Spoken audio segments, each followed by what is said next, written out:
Meus amados irmãos, vamos ler a palavra do Senhor mais uma vez, agora no livro do Deuteronômio. Deuteronômio quer dizer segunda lei. Isso porque aqui nesse livro nós temos pela segunda vez os 10 mandamentos dados ao povo de Israel através de Moisés. Deuteronômio capítulo 8, irmãos, e nós vamos ler todo o capítulo 8, tá bom? Deuteronômio capítulo 8. Eu peço desculpas aos irmãos, eu imprimi errado. Quando eu fiz a liturgia, eu coloquei capítulo 1, né? Versículos 8 a 14. Mas não é isso não. É capítulo 8 mesmo, tá bom?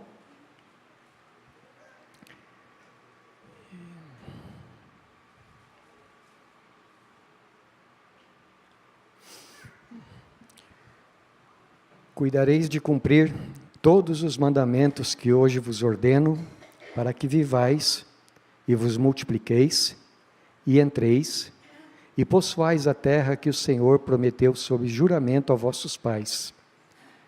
Recordar-te-ás de todo o caminho pelo qual o Senhor teu Deus te guiou no deserto estes 40 anos, para te humilhar, para te provar, para saber o que estava no teu coração, se guardarias ou não os seus mandamentos.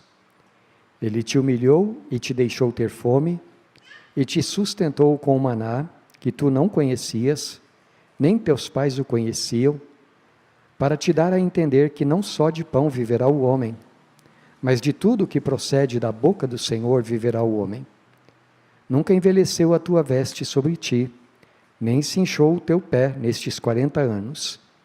Sabe, pois, no teu coração, que como um homem disciplina seu filho, assim te disciplina o Senhor teu Deus.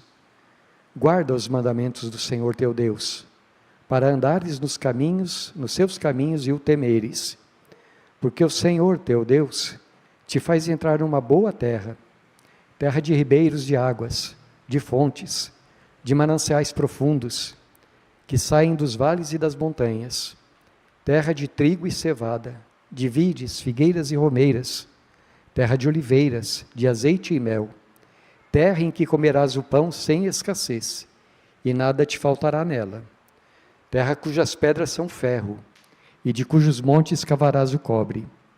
Comerás e te fartarás, e louvarás o Senhor teu Deus, pela boa terra que te deu. Guarda-te, não te esqueças do Senhor teu Deus, não cumprindo os seus mandamentos, os seus juízos e os seus estatutos, que hoje te ordeno, para não suceder que depois de teres comido e estiveres farto, depois de haveres edificado boas casas e morado nelas, depois de se multiplicarem os teus gados e os teus rebanhos, e se aumentarem a tua prata e o teu ouro, e ser abundante tudo quanto tens, se eleve o teu coração, e te esqueças do Senhor teu Deus, que te tirou da terra do Egito, da casa da servidão, que te conduziu por aquele grande e terrível deserto, de serpentes abrasadoras, de escorpiões e de secura, em que não havia água, e te fez sair água da pederneira, que no deserto te sustentou com maná, que teus pais não conheciam, para te humilhar e para te provar, e afinal te fazer bem. Não digas, pois, no teu coração, a minha força e o poder do meu braço me adquiriram estas riquezas. Antes, te lembrarás do Senhor, teu Deus, porque Ele é o que te dá força para adquirires riquezas, para confirmar a sua aliança, que sob juramento prometeu a teus pais, como hoje se vê. Se te esqueceres do Senhor teu Deus, e andares após outros deuses, e os servires, e os adorares, protesto hoje contra vós outros que perecereis. Como as nações que o Senhor destruiu de diante de vós, assim perecereis, porquanto não quiseste obedecer à voz do Senhor, vosso Deus. Que o Senhor nos guie, irmãos, na meditação da sua palavra. O livro de Deuteronômio é composto de 3 discursos que Moisés dirigiu em nome do Senhor ao povo de Israel, depois de 40 anos de peregrinação daquele povo pelo deserto do Sinai. Os irmãos conhecem a história, sabem como Israel havia sido, muito tempo, um povo escravizado no Egito, e esse povo invocou o nome de Deus, e Deus, o Senhor, atendendo às suas orações, e também lembrando-se do juramento que havia feito aos antepassados, o Senhor Deus suscitou um homem chamado Moisés, e através de Moisés, o povo foi tirado da escravidão no Egito. Mas eles precisavam crescer espiritualmente antes de entrar na terra que Deus havia prometido para eles. Por isso, durante 40 anos, aquele povo ficou no deserto. Saiu do Egito, mas não entrou logo na terra prometida, embora o caminho fosse muito curto. E Deus, aqui, através de Moisés, então, quando eles estão para atravessar o Rio Jordão e conquistar a terra que Deus havia prometido, mais uma vez fala a eles, através de Moisés, instruindo sobre como eles deveriam viver nesta nova terra. Eles estavam acampados nas campinas dos Moabitas e no dia seguinte atravessariam o Jordão e entrariam na terra de Canaã. Bem, Moisés sabia que em breve ele morreria. Sabia que em breve a liderança do povo de Deus seria dada pelo Senhor a um homem crente chamado Josué, e que durante aqueles 40 anos havia sido um servidor fiel de Moisés. Onde quer que Moisés estivesse, ali Josué estava do lado, servindo, e com isso ele estava aprendendo também, porque um dia ele iria ser o novo líder do povo de Deus. E agora, antes de partir para a vida eterna, então mais uma vez, assim como havia feito durante 40 anos, Moisés ensina o povo de Deus, intercede pelo povo do Senhor, estabelece os mandamentos do Senhor, ou reforça os mandamentos do Senhor, daí que o livro se chama Deuteronômio, por conta disto, e a gente pode dizer que, agora, a única mensagem que Moisés tinha para o povo de Israel, pode ser resumida nesta sentença: obedeçam a Deus, façam a vontade do Senhor, obedeçam ao Senhor, porque Ele é o único Deus. E se nós olharmos, meus irmãos, apenas aqui no capítulo 8, nós vemos várias repetições deste mandamento principal. Veja, por exemplo, o versículo 1, Moisés diz assim: guardareis de cumprir todos os mandamentos que hoje vos ordeno. Versículo 6 diz assim: guarda os mandamentos do Senhor teu Deus, para andares nos seus caminhos e o temeres. Então, uma chave aqui, no livro todo, é esta: guarde os mandamentos do Senhor.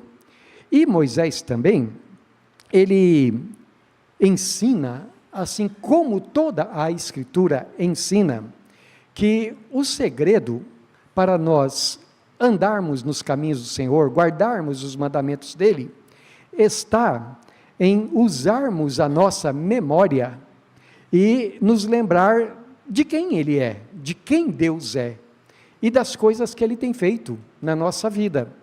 Então, por exemplo, veja o versículo 2, recordar-te-ás de todo o caminho pelo qual o Senhor, teu Deus, te guiou.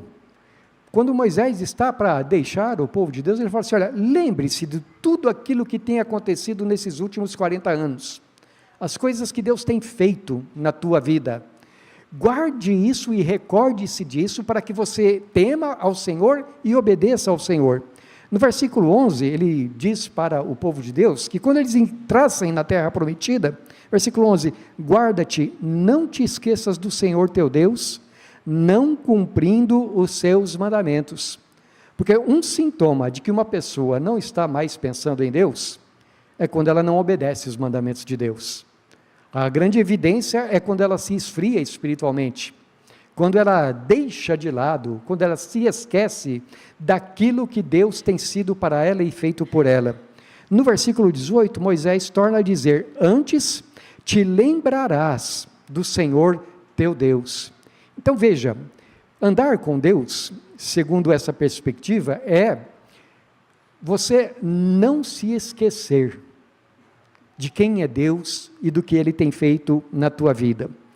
Obedecer a Deus, ou lembrar-se de Deus, é um conceito-chave para uma vida de obediência. Bem, meus irmãos, juntando essas coisas, eu quero meditar com vocês sobre as razões pelas quais Moisés disse aqui ao povo de Israel que ele não se esquecesse e obedecesse ao Senhor. Razões que, como os irmãos já têm conhecido, são um espelho para nós. Porque o Novo Testamento diz para nós que aquilo que Deus fez em Israel, lá no Antigo Testamento, é uma metáfora, ou mais do que uma analogia, um exemplo, é um tipo da nossa salvação em Jesus Cristo. Porque assim como o povo estava escravizado no Egito e foi libertado através de Moisés, nós também fomos tirados do império das trevas e trazidos para o reino da luz do Filho de Deus, que é o Senhor Jesus Cristo. E quando nós olhamos então aqui para a história de Israel, nós podemos ver um espelho da nossa própria experiência com Deus e por que nós devemos andar nos caminhos dele e fazer a vontade dele. Primeira coisa que eu gostaria de sublinhar: o povo de Deus deve obedecer a Deus por causa das misericórdias que Deus tem feito em sua vida no passado.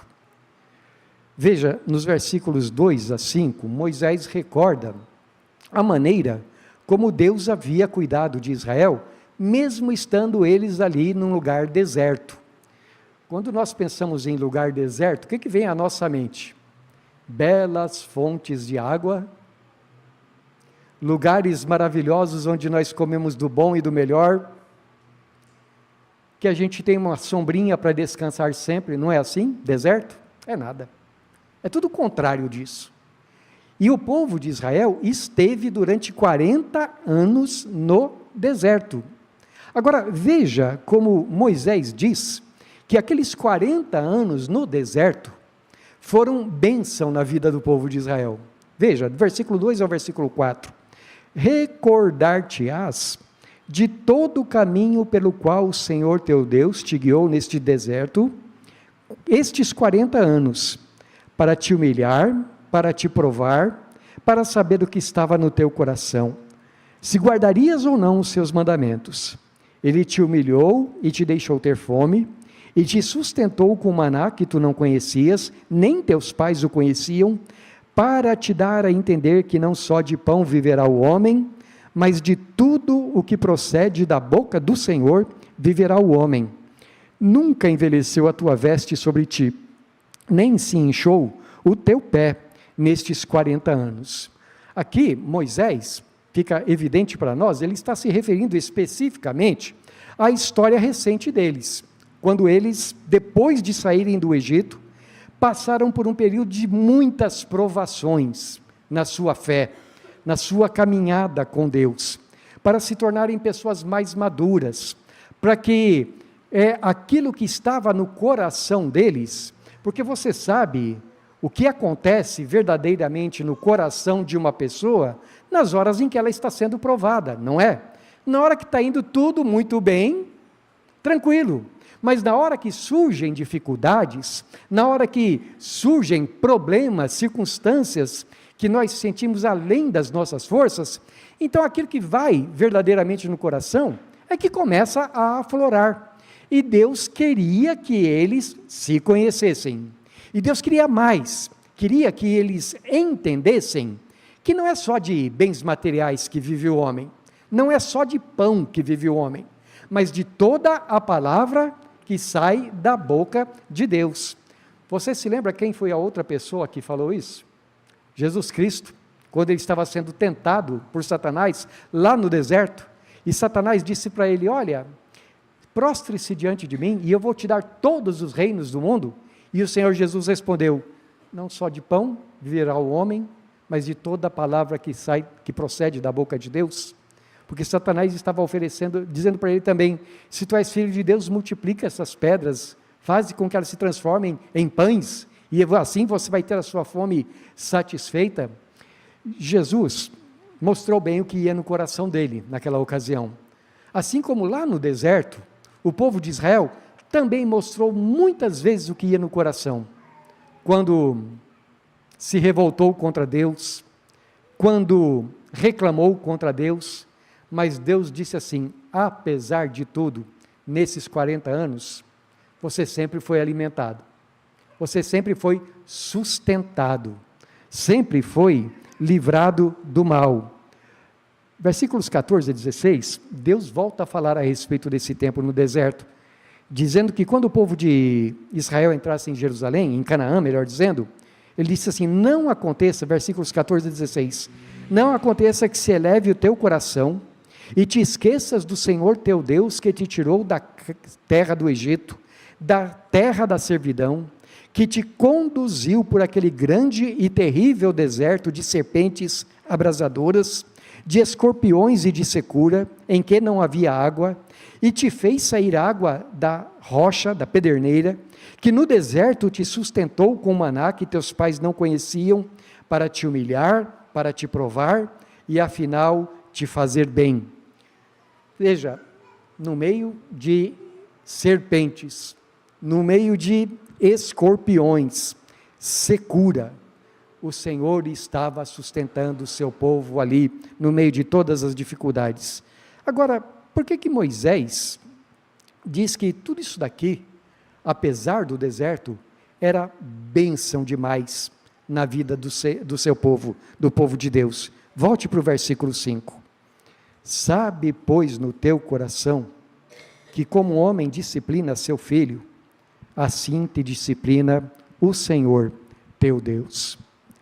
Deus é pai de Israel, e que pai sábio há que não discipline o filho a quem ele ama?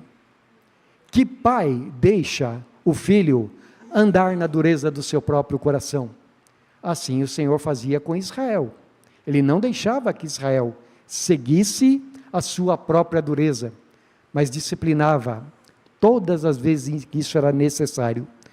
E por que, meus irmãos, essa atitude de Deus para com esse povo? Por favor, volte para o capítulo 7. Vamos ler os versículos 6 a 8. E temos aqui uma das maravilhas do amor de Deus revelado pelo seu povo. Deus diz assim para Israel: porque tu és povo santo ao Senhor teu Deus. O Senhor teu Deus te escolheu para que lhe fosses o seu povo próprio de todos os povos que há sobre a terra.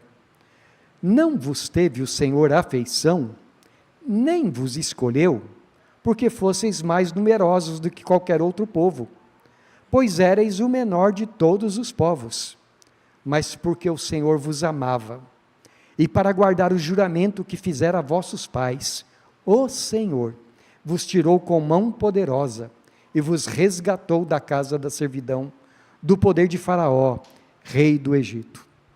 Irmãos, eu não tenho como me delongar explicando esse texto aqui, tanto no Antigo como no Novo Testamento, em que a história da redenção da antiga igreja é um tipo para a nossa própria salvação.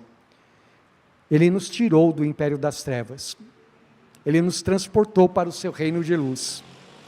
Por que ele tirou o povo de Israel do Egito? É porque Israel era um povo maravilhoso, é porque Israel era uma grande nação, um povo poderoso. Era isso? Era o menor de todos os povos, era um povo, aos olhos do resto do mundo, insignificante. Mas veja a ternura com a qual o Senhor fala com Israel: não fosses mais numerosos, mas o Senhor vos escolheu, porque o Senhor vos amava, e porque o Senhor havia feito uma promessa para os seus pais, que cuidaria de vocês. Então o Senhor tem feito isso na vida toda de vocês. Ora, por favor, vamos comparar o que Moisés diz aqui com segunda carta aos Tessalonicenses, capítulo 2, versículo 13. Eu quero, de tudo aquilo que a Bíblia fala, apenas destacar esse versículo 13 aqui, a respeito da razão pela qual nós somos salvos. 2 Tessalonicenses 2,13 diz assim: entretanto, devemos sempre dar graças a Deus por vós, irmãos, amados pelo Senhor, porque Deus vos escolheu desde o princípio para a salvação, pela santificação do Espírito e fé na verdade.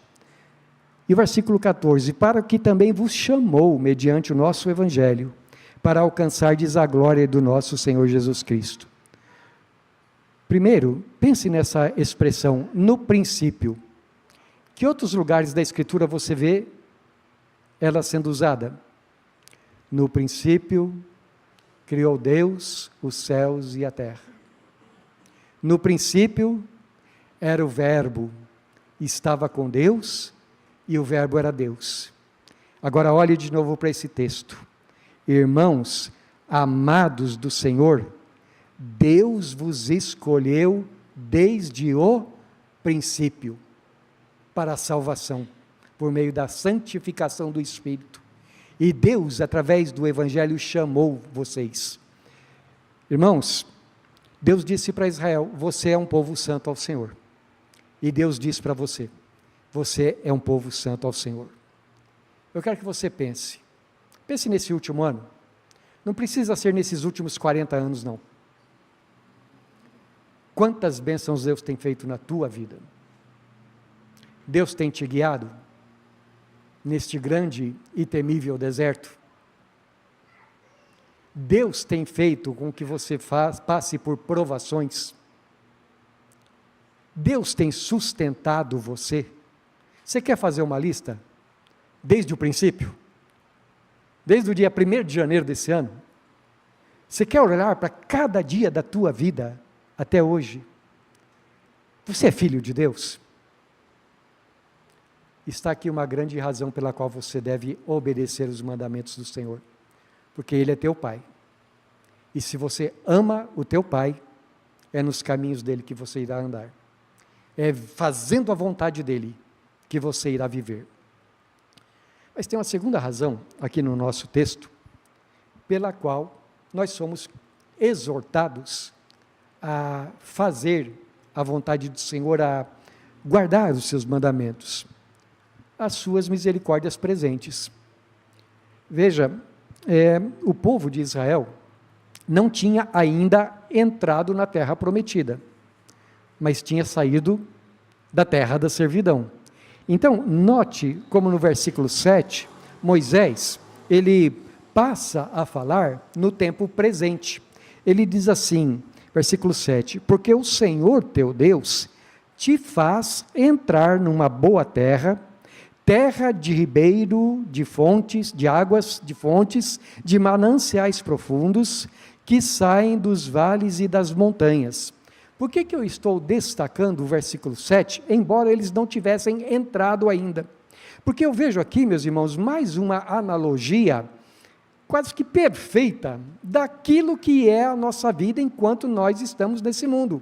Qual é a nossa terra prometida? Onde é que você vai morar? Ô, Diego, onde, filho?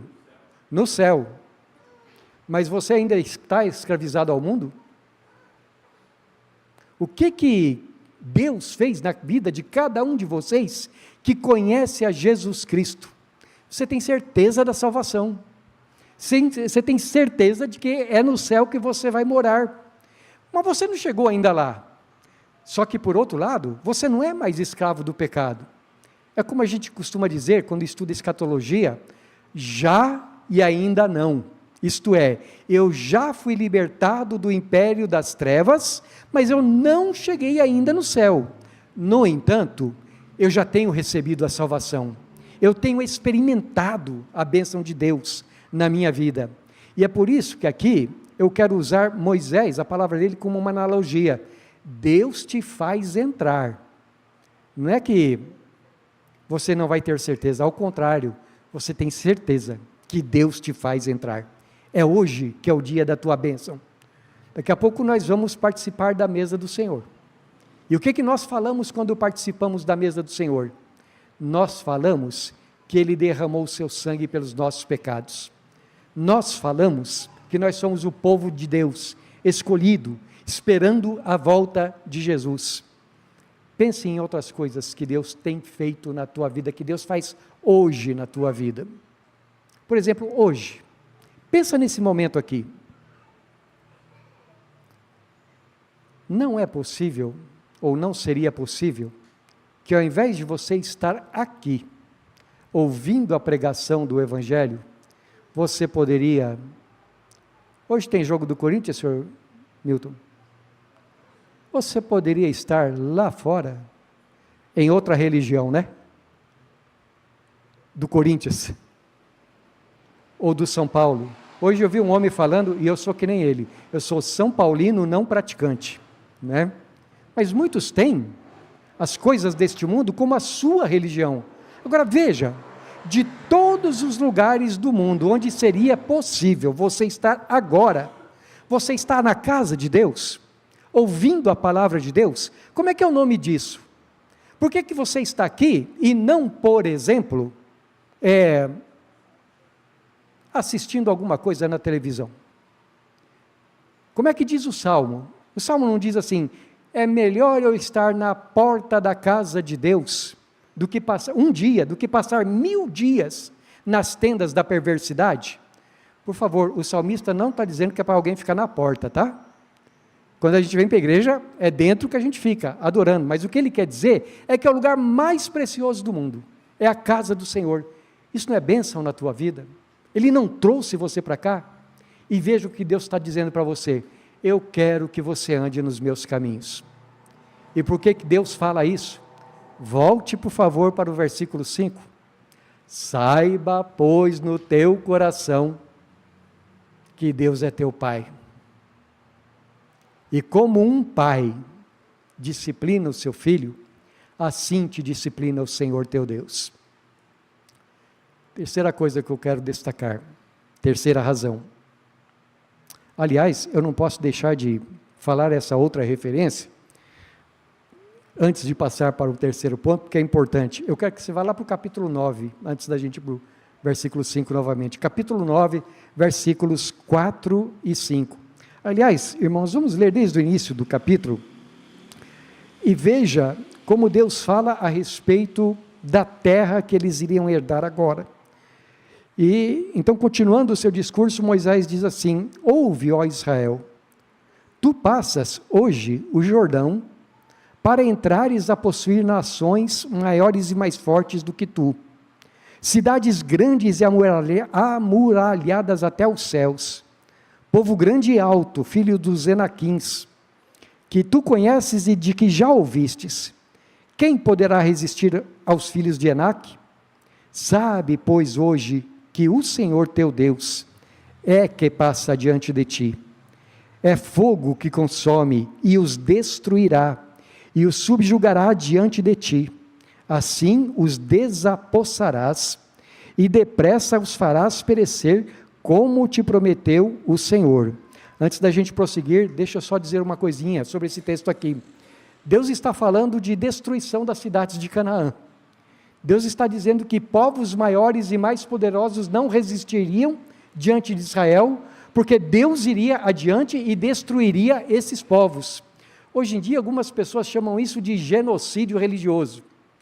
Mas o que a gente precisa entender é que quando Deus diz para Israel fazer isso, é porque Deus já fazia 400 anos que estava tolerando aqueles povos que sacrificavam seus filhos no fogo, aos falsos deuses, Moloque, Baal e outros tantos.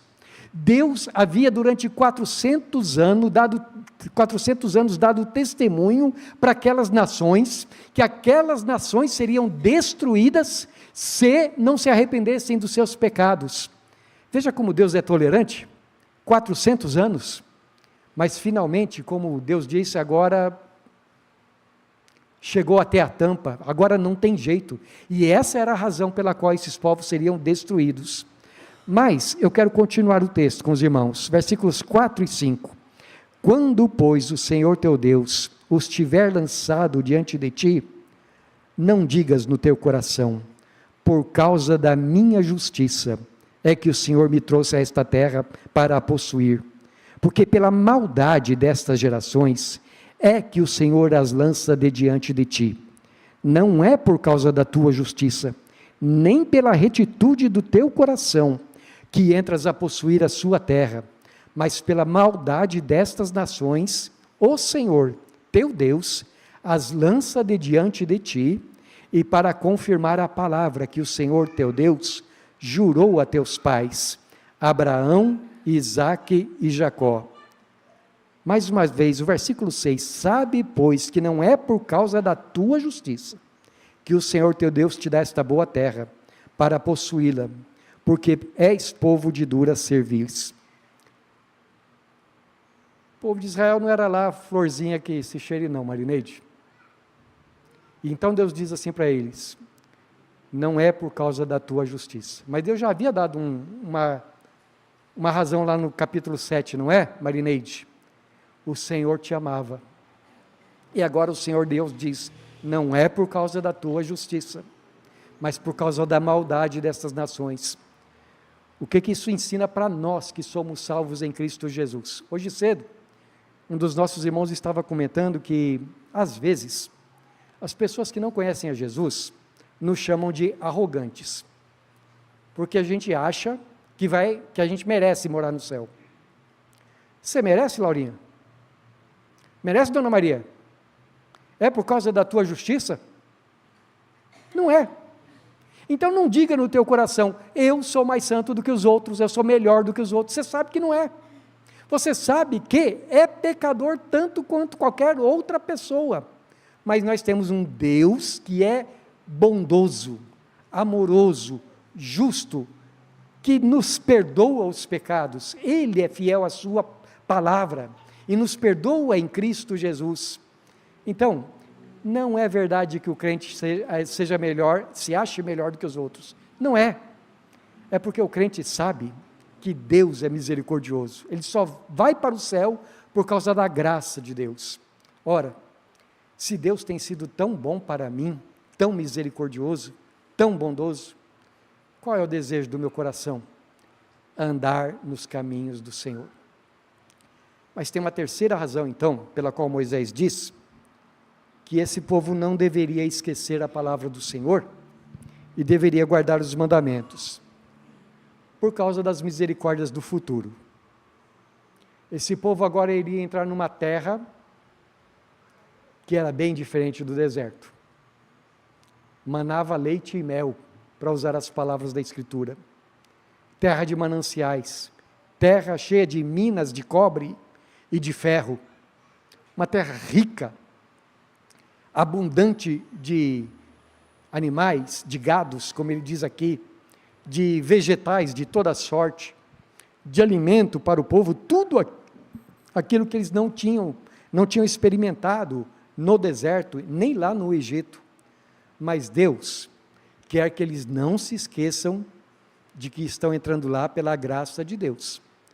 Então diz assim, quando você chegar lá e tiver experimentado tudo aquilo que a terra tem para oferecer, alegre-se em Deus e não se esqueça de Deus, porque se você se esquecer, então vamos ler os versículos 11 a 14, guarda-te, não te esqueças do Senhor teu Deus, não cumprindo os seus mandamentos, os seus juízos e os seus estatutos que hoje te ordeno, para não suceder que depois de teres comido e estiveres farto, depois de haveres edificado boas casas e morado nelas, depois de se multiplicarem os teus gados e os teus rebanhos, e se aumentar a tua prata e o teu ouro, e ser abundante tudo quanto tens, se eleve o teu coração, e te esqueças do Senhor, teu Deus, que te tirou da terra do Egito, da casa da servidão.